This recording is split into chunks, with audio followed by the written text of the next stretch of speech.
le fan de L'amour est dans le pré, il est prêt à se déplacer pour venir nous voir. Une vie de famille hyper épanouie, riche. Où on est heureux d'avoir notre fils. Je pense que ce qui a évolué, c'est aussi des places des campagnes d'agriculteurs. Ce sont des programmes qui sont un vrai rendez-vous.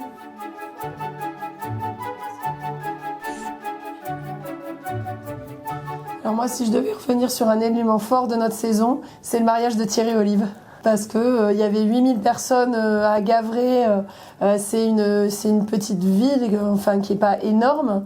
Et en fait, Thierry s'est marié 4 mois après la rencontre avec Annie à la ferme, en fait, en suivant le speed dating et la ferme. Et je pense que ça a été le mariage le plus rapide de L'amour est dans le pré. Et le candidat, je pense, qui a suscité le plus de liesse, le plus de monde qui est venu autour de la cathédrale. On y était et ça a été une église de village. Ouais. Moi, je pense qu'un des souvenirs forts, c'est la première fois que j'ai rencontré mes collègues agriculteurs de la saison 7. C'était pour l'ouverture des courriers parce qu'il y avait beaucoup d'angoisse qui m'habitaient et heureusement que je me suis rendu compte en partageant avec eux que j'étais pas le seul à avoir ces angoisses, ces appréhensions. Oui, et on les commente. On regarde l'amour du pré. Avec toujours beaucoup de tendresse chaque saison parce que je dis que c'est formidable quand même que des agriculteurs aient le courage d'y aller encore et surtout la chance qu'il y ait encore des prétendants et des prétendantes qui écrivent. L'exercice n'est pas évident, hein, cette espèce de concurrence, ce speed dating, ces espoirs qui des fois finissent en désespoir, mais avec l'impression que chacun a grandi. Moi, je trouve intéressant, c'est de revoir certains prétendantes ou agriculteurs qui ont participé au programme et peut-être qui n'ont pas trouvé immédiatement, mais qui sont heureux de l'avoir fait et qui ont grandi grâce à ce programme. Et grandir à 40, 50 et des fois plus, c'est pas mal. Le bilan de notre trio avec Gabriel, c'est déjà une vie de famille hyper épanouie, riche. Où on est heureux d'avoir notre fils, où on est très fusionnels tous les trois, où on exprime beaucoup, où on accepte les particularités de chacun et on travaille sur l'estime de monsieur avec notre fils, parce que notre fils il nous soigne un peu. Oui, voilà. Si on fait le bilan, c'est je crois qu'on a aussi donné aux autres pendant ces différentes années. Et peut-être on arrive à un moment où il faut qu'on se recentre un peu sur nous trois. On pense un petit peu à nous sans oublier les autres, mais en nous remettant au centre de nos préoccupations. Voilà. En restant dans le collectif, mais en laissant aussi le collectif évoluer sans que nous, on soit là pour peut-être diriger ou mener la barque. Un peu moins accompagné, voilà. Parce qu'il y a accompagné, mais plus dans l'ombre peut-être. Voilà. Parce qu'en plus, on a une actualité d'exploitation agricole qui est moins drôle que notre histoire d'amour. On va se battre, on a les armes, on a les solutions et il faut avancer. Et on va plus se centrer sur la vente directe que peut-être sur la production elle-même. C'est venu par Lolo tout simplement parce que nous, il nous a appelé au secours personnellement à Pierre et à moi. En 2020, en pleine période de Covid, pour nous demander des conseils sur son exploitation et nous demander si on pouvait, avec nos réseaux, parce qu'on avait le réseau le plus développé en fait au niveau de Instagram, Facebook et tout ça, et naturellement, juste par l'affection du public et pas par des collaborations, des placements, des choses comme ça. Et il nous a demandé est-ce que vous pouvez relayer, je fais une cagnotte et on a dit mais on va faire mieux que ça, on relaye. Et on va venir vendre nos produits, on va rien gagner dessus et chacun va, on était 3, on a été à l'initiative et on a pris 2 ou 3 autres copains avec nous et on a dit voilà, qu'est-ce que vous êtes prêts à donner comme produit et 100% de la vente sera pour Lolo. Et donc à la fin de la journée, en 2 heures, on n'avait plus de produits et on lui a remis un chèque de 4 500 €. Donc à l'époque pour lui c'était énorme parce que ça peut correspondre à payer une facture, faire réparer un tracteur, enfin voilà. On trouvait que c'était sympa en fait. Mais on ne soupçonnait pas que les gens pouvaient devenir de téléspectateurs à je prends la voiture, je mets du gasoil, je fais 200 km 400, 500 km et je vais rencontrer des gens qui ne sont pas des chanteurs, qui ne sont pas des acteurs, qui n'ont pas un talent particulier, qui ont juste le talent d'être passés dans l'histoire de l'émission et qui en plus jouent le jeu parce que c'est le deuxième objectif. Le premier objectif étant la rencontre en vrai avec ceux avec qui ils ont partagé ces émotions et c'est vrai que ça s'en est pas un tel succès populaire, mais je crois que voilà les événements, on parlait du mariage mariage de Thierry, l'événement de Lolo. En fait, le fan de L'amour est dans le pré, il est prêt à se déplacer pour venir nous voir. Et ça, on le savait pas forcément avant. Je pense qu'on a travaillé aussi un collectif d'anciens. C'est-à-dire qu'il y avait toutes les nouvelles saisons qui arrivaient, qu'on incluait à la famille d'anciens qui s'est construite depuis le premier salon de l'agriculture en 2013. Et je pense qu'on a contribué à ce que tout ça fasse que le collectif prévaut et que chaque personne qui sortait de l'émission n'avait plus envie seulement de lier avec sa saison, mais de rencontrer et d'intégrer un collectif sympathique.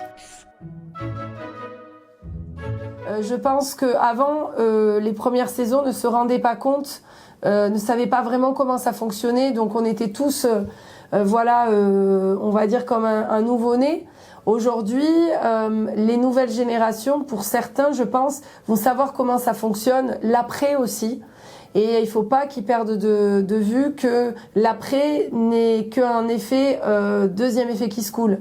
La première chose, c'est de rester sur la ligne conductrice, c'est-à-dire on arrive, on est nu, on écoute les conseils, on veut chercher l'amour. Et après, tout ce qui va en découler n'est pas ce qu'on veut aller chercher, c'est ce qui arrive naturellement. Et ça doit rester comme ça. Je pense que les gens sont aussi un peu plus désinhibés en faisant partie de l'émission parce que ils ont vu comment ça se passait avant aussi. Et donc, je pense qu'ils ont de plus en plus, ils assument de plus en plus qui ils sont. Parce qu'il y a eu tellement de profils différents d'agriculteurs ou de prétendants-prétendantes qu'ils se disent que ils vont pas dénoter et on va pas forcément pointer le doigt sur eux parce qu'il y a eu déjà des antécédents de profils un peu similaires ou de cas particuliers ou qu'ils se sentent libres de pouvoir remercier les prétendants. Ce que tu disais tout à l'heure, les prétendants et les prétendantes. Je pense que ce qui a évolué, c'est aussi des places des campagnes d'agriculteurs. Je pense que Emmanuel, Fred, je pense à Lucille, bon, j'en pourrais en avoir d'autres, Victor pour Nathalie, ont acquis une dimension qui est égale aux agriculteurs. C'est-à-dire que je pense que l'émission, dans le début, mettait vraiment en avant l'agriculteur parce qu'il n'y avait pas eu ce chemin de vie, ces rencontres fortes, etc. et tout. Et je pense qu'en cela, l'émission a évolué positivement parce qu'aujourd'hui, certaines prétendantes et prétendants ont une vraie place et une légitimité et c'est normal parce que c'est ce qui permettra que le programme continue. Noémie Guillaume, 1650 km, grosse culture du Nord, famille, et elle vient vivre à 500 km avec Guillaume, ben moi je dis chapeau. Et ça, je pense que c'est une belle évolution. Je pense que L'amour est dans le pré, c'est la seule émission en fait qui met ça travaille l'affect, qui met son œil dans la ruralité vraiment, dans la vraie ruralité. Et en cela, je pense que avec Karine Le Marchand, qui a cette double culture, à la fois cette culture urbaine forte et en même temps cette soif de découvrir nos métiers. Bon, maintenant on peut plus la coller, mais je pense qu'à travers elle, les téléspectateurs se sont sentis moins honteux de qu'est-ce que c'est une vache allaitante, une vache laitière, une race. Au début, elle était naïve et ça nous faisait rire. Bon, aujourd'hui, elle fait semblant parce qu'elle connaît très très bien nos métiers. Et je pense qu'en cela, elle a, avec l'émission et avec elle, cette espèce de succès, bien sûr, on pense à ce qui était là avant, mais je crois que ça a permis de contribuer au succès. Et je suis pas sûr que l'émission aurait autant de succès si c'était un autre corps de métier, tout autant méritoire, qui y participait. Moi, je pense que l'agriculture est un peu une valeur refuge pour les gens et même pour les urbains qui ont quitté leur fief dans la campagne, même pour des purs urbains. Je pense que ça les rassure encore d'avoir une fenêtre sur l'agriculture et la campagne qui leur disent que voilà, même quand eux ils sont en ville et qu'ils râlent, ça leur donne une espèce de bouffée d'air pur en se disant voilà, si vraiment un jour j'en ai marre, je peux quand même aller à la campagne et ça les connecte encore avec ce qui existe en dehors des murs, de leurs immeubles et de tout ça, donc c'est hyper important. L'amour est dans le pré, je pense que c'est comme d'autres émissions, je vais pas les citer, mais je pense qu'il y a des émissions qui sont rentrées dans le quotidien et dans la culture télévisuelle des gens. Je parle de la culture populaire pour le grand public, qui font des super audiences comme fait L'amour est dans le pré depuis 20 ans. Ce sont des programmes qui sont un vrai rendez-vous. C'est-à-dire que une fois que le programme s'arrête, il vous manque, c'est comme si une personne que vous aimez beaucoup, elle vous manque et vous la voyez pas assez souvent. Et je pense que les 20 ans vont faire énormément de bien à tous les téléspectateurs nouveaux, moyens, anciens, ceux qui suivent depuis le départ. Ça va remettre tout le monde d'accord en fait. Moi je pense que c'est la digne héritière de Striptease. Moi, j'avais pas une grosse culture télévisuelle, mais je me souviens on posait la caméra dans une ferme avec, il ne se passait rien, mais en fait, il se passait tout. Et je pense que c'est la digne héritière de Striptease. Et j'allais dire, en plus, qu'elle réunit le lundi soir, mais quel peuple elle réunit. Nous les rencontrons depuis 10 ans, des dizaines de milliers de gens qui ont qu'une envie, c'est de notre bonheur dans nos vies, pour nos enfants, pour nos familles, qui ont cette utopie de croire encore à l'amour unique. Ah, c'est compliqué, l'amour pour la vie. Nous, on est beaucoup suivis par des gens qui sont ensemble depuis 40 ans, 50 ans. Donc c'est beaucoup d'émotion à chaque fois et il réunit vraiment un public avec beaucoup de bienveillance et tellement divers, d'âges divers, de conditions diverses, d'idées différentes, mais avec quelque chose de dire, waouh, peut-être que comme on attend la Coupe du Monde, ben, on attend le couple, les deux, les trois, pourvu qu'il y en ait 14. Il n'y en a jamais 14. Mais ils ont encore cet espoir-là et je pense que ça a une belle conséquence sur leur vie.